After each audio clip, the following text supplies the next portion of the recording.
Bonjour, Patrick Blanchon. Je continue mes capsules sur la créativité sous forme de podcast parce que je trouve que ça fonctionne pas mal pour moi, ça me permet de mettre à plat pas mal d'idées. Et écoute, si tu me suis depuis quelques jours, c'est que ça marche, peut-être que ça t'intéresse également. Si tu l'as pas fait, abonne-toi et puis clique sur la cloche pour recevoir une notification des autres capsules qui vont pas tarder. Donc pour ceux qui me connaissent pas, je suis peintre et écrivain. Et aujourd'hui, j'aimerais te poser une question que je me suis posée il y a de ça beaucoup d'années, puisque j'ai dû me la poser à l'âge de 7 ans, je pense. À l'époque, j'étais avec un grand-oncle qui habitait au Puy et qui était rebouteux. C'était un personnage assez étrange. Il était ingénieur de formation, puis à un moment donné, il a glissé un peu vers les sciences parallèles. Et puis, en fait, il gagnait sa vie à la fin en tant que rebouteux, c'est-à-dire qu'il courait tout le département, le Puy-de-Dôme, pour remettre en fait les vertèbres des gens en place. Et ce type était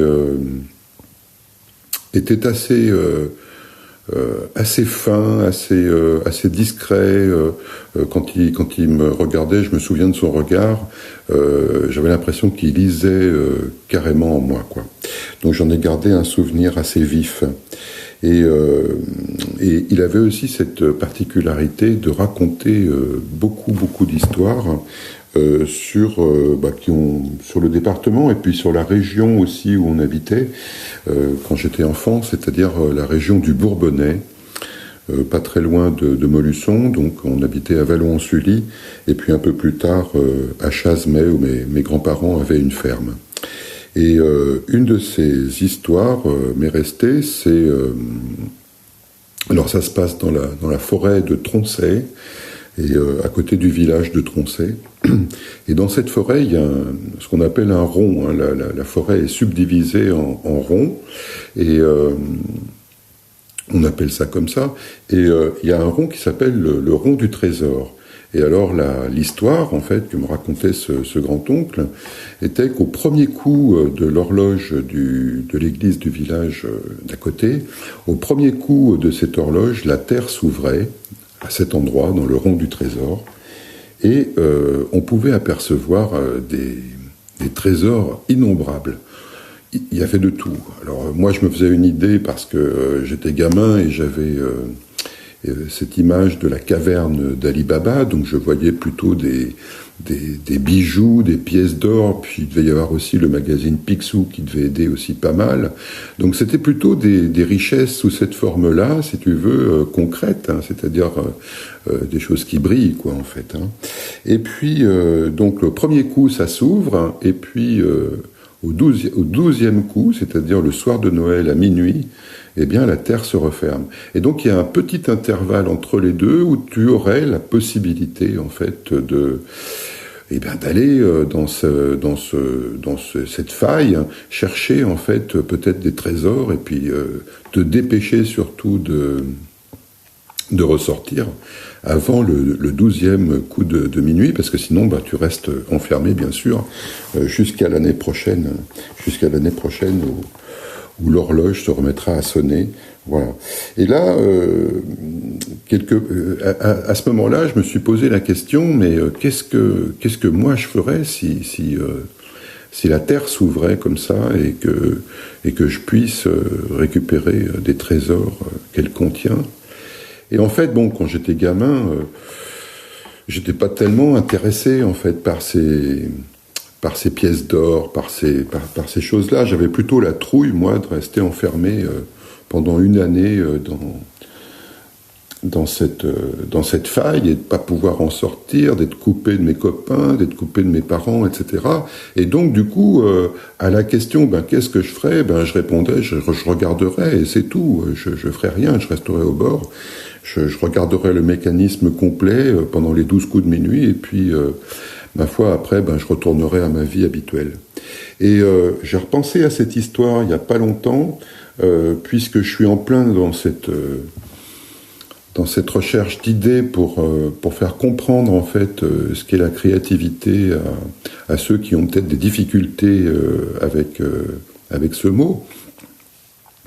Et en fait, en revisitant en fait cette histoire de gamin, on pourrait très bien imaginer en fait que c'est un peu la même chose à notre échelle d'être humain à tous, c'est-à-dire que en nous, dès notre naissance jusqu'à notre mort, on a cette possibilité en fait d'avoir accès à un potentiel inouï en fait de richesse et de le savoir.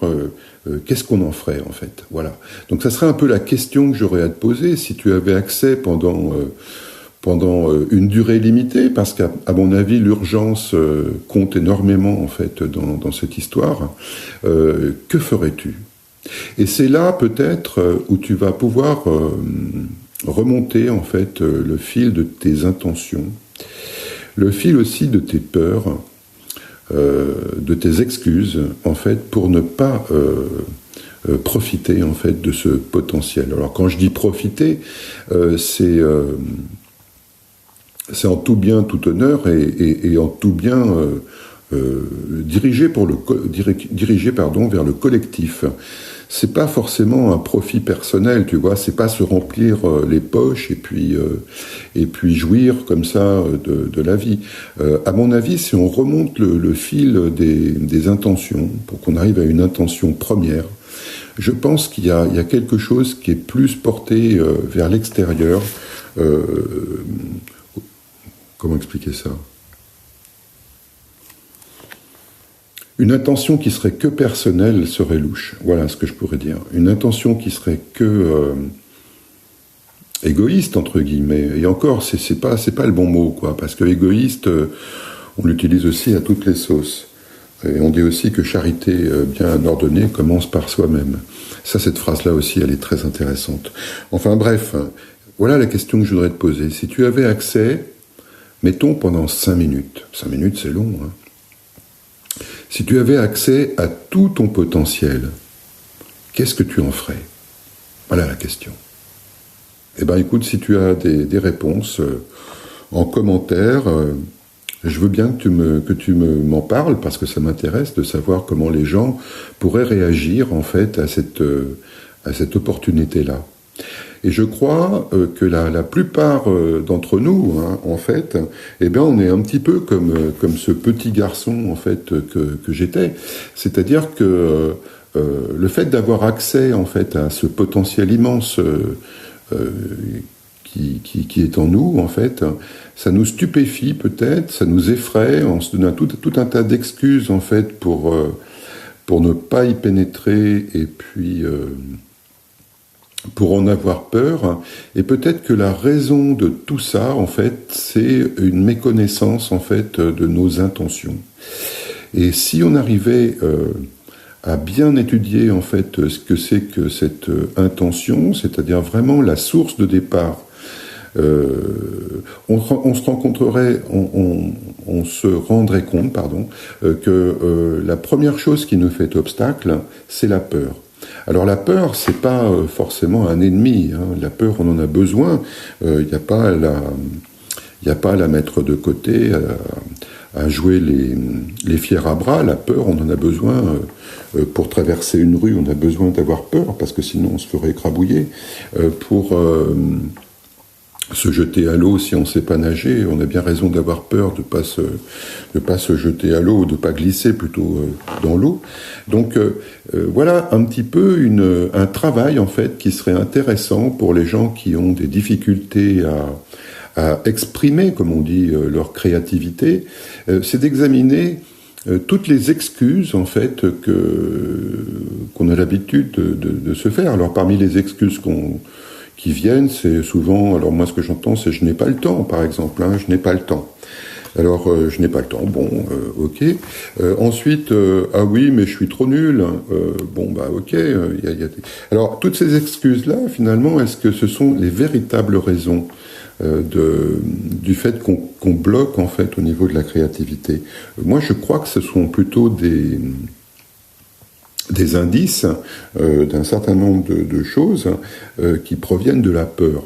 Et cette peur, comme on la connaît pas, comme on n'a pas envie en fait de discuter en fait avec elle, eh bien du coup on se retrouve dans cette confusion des excuses et donc ce blocage.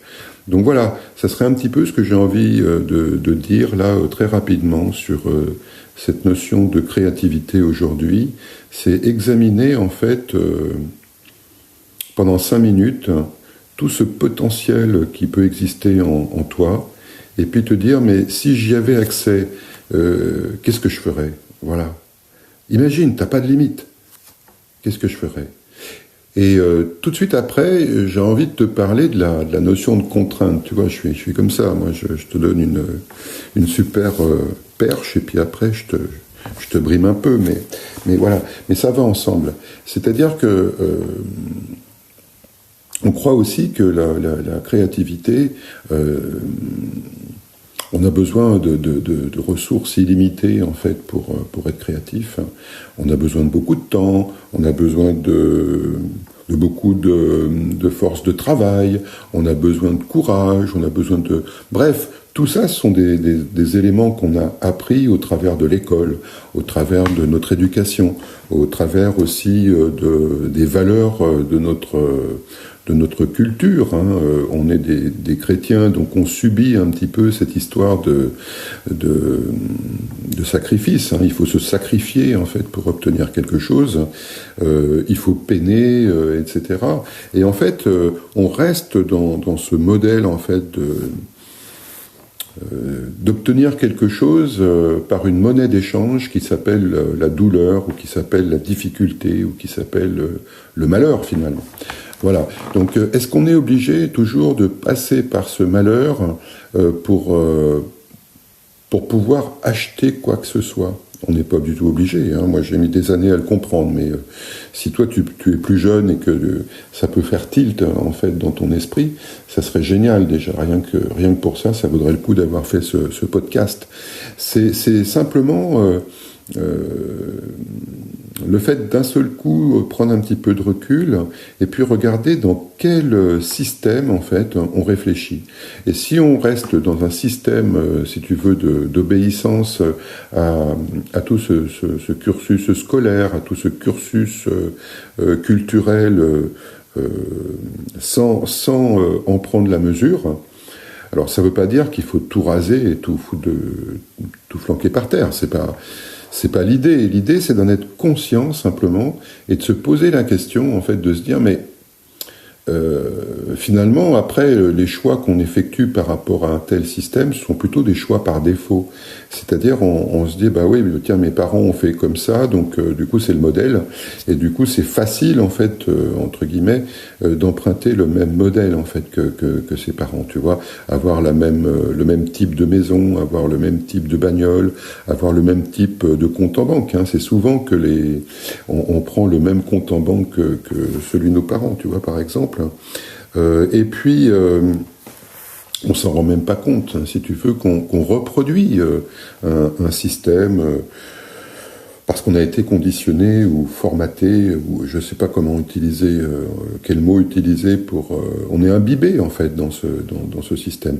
Et une des premières choses, ça serait de prendre un petit peu de recul et puis de se dire, bah oui, il y a toujours une explication, en fait. Pourquoi je fais toujours ce même type de choses, en fait, c'est parce que j'ai besoin, en fait, peut-être de ce malheur, peut-être de cette souffrance, pour reproduire, en fait, le système de mes parents, peut-être par fidélité, tout simplement, peut-être par amour, lâchons le mot, c'est-à-dire qu'on n'arrive pas à se dissocier, en fait, des efforts, en fait, qu'ont réalisé nos pères, nos parents,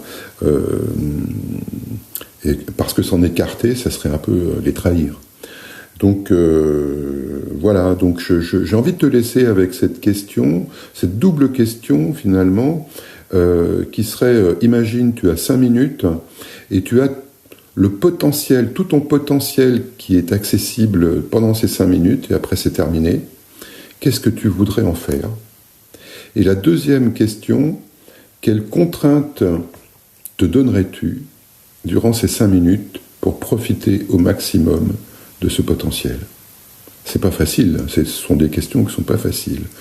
Et donc, si tu as envie d'y répondre, eh ben, je laisse les commentaires ouverts et vas-y. Voilà ce que j'avais à te dire pour aujourd'hui. Je te souhaite une bonne journée.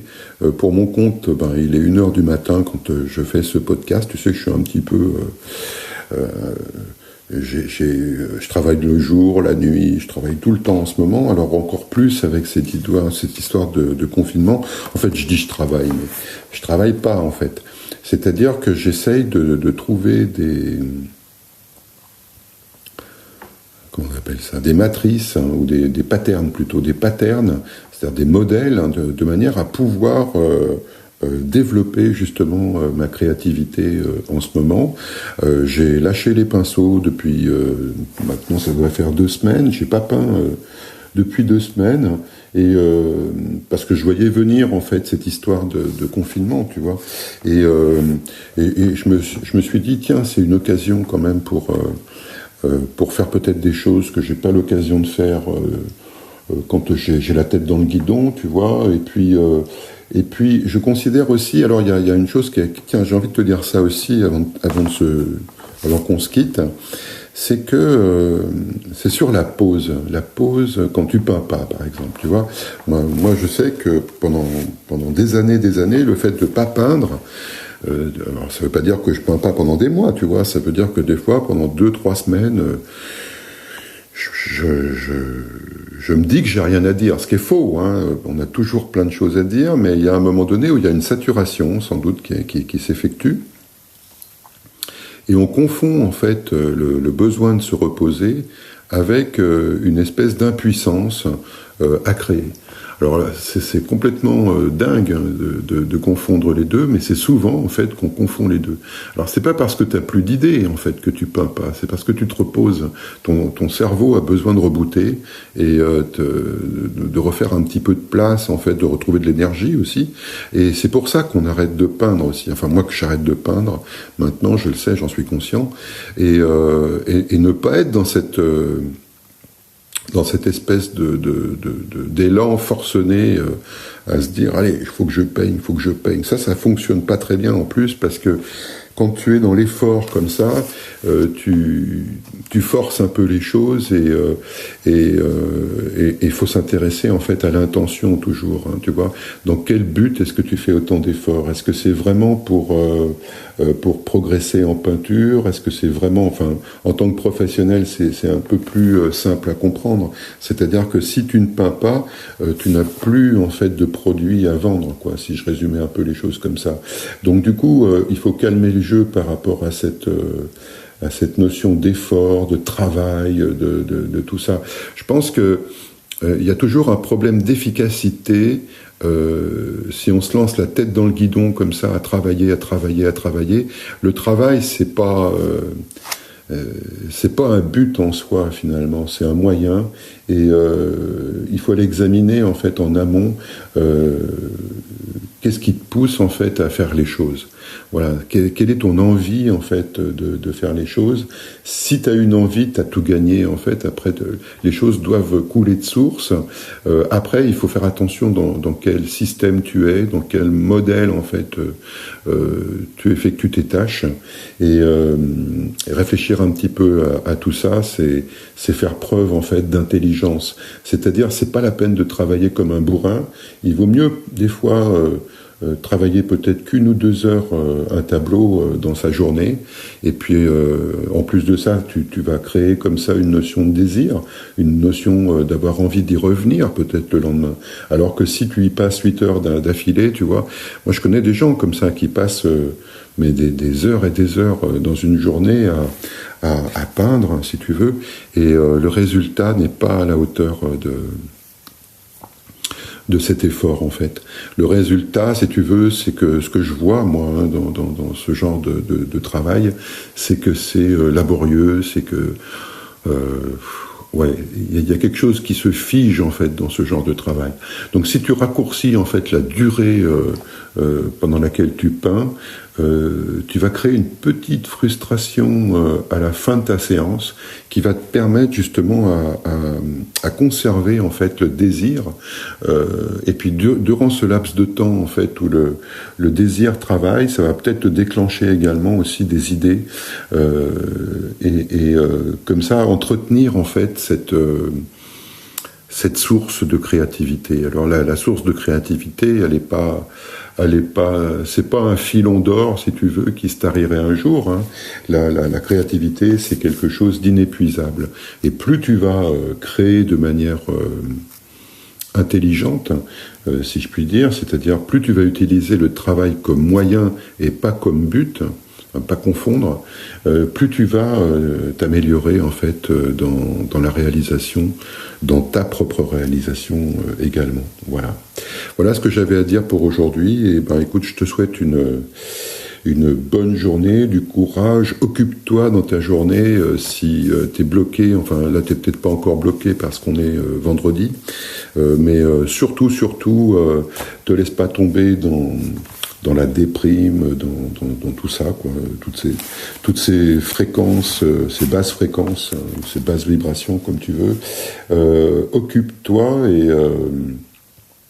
et tiens, laisse-moi un commentaire, par exemple, sur ce que toi, t'aurais comme projet, peut-être que tu as mis dans un placard depuis je sais pas combien de temps, et que tu aurais envie de développer pendant cette période de confinement, tu vois. Là, tu peux pas te dire que tu n'as pas le temps, tu vois.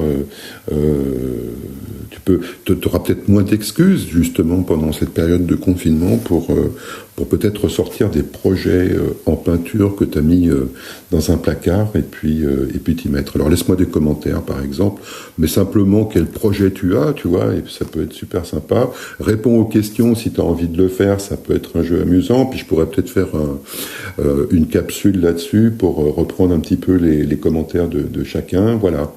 Écoute, j'en ai terminé pour aujourd'hui. N'oublie pas de t'abonner, n'oublie pas de cliquer sur la cloche. Je te laisse toujours dans la description le lien vers mon blog. Hein. Tu sais que j'écris tous les jours quelque chose. Là, je vais peut-être m'y mettre maintenant parce que j'ai pas mal d'idées finalement. Et puis, j'ai besoin de faire un peu d'ordre là-dedans. Donc, du coup, je vais m'y mettre. Hein. Puis, ça va tu vas changer aussi d'activité, un coup peindre, un coup écrire, un coup faire un podcast, un coup ceci, tu vois, et ça te fait une bonne journée à la fin, quand tu as réalisé toutes ces choses que tu as envie de faire, bien sûr. Hein. Voilà, donc c'est une piste. Très bien, et bonne soirée, bonne journée, je sais pas quand est-ce que tu écouteras ce podcast, et puis à bientôt. Salut.